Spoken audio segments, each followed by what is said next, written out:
Wrapper വേടനെ കുറിച്ചുള്ള ലേഖനം സിലബസിൽ ഉൾപ്പെടുത്തി കേരള സർവകലാശാല.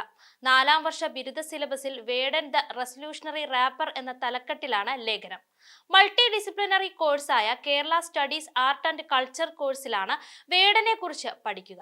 വേടന്റെ സംഗീതം, സാമൂഹ്യനീതി, അരികുവൽക്കരിക്കപ്പെട്ട ജനവിഭാഗത്തിന്റെ അവകാശങ്ങൾ എന്നിവയിൽ ശ്രദ്ധ കേന്ദ്രീകരിക്കുന്നതായി പാഠപുസ്തകത്തിൽ പരാമർശിക്കുന്നുണ്ട്.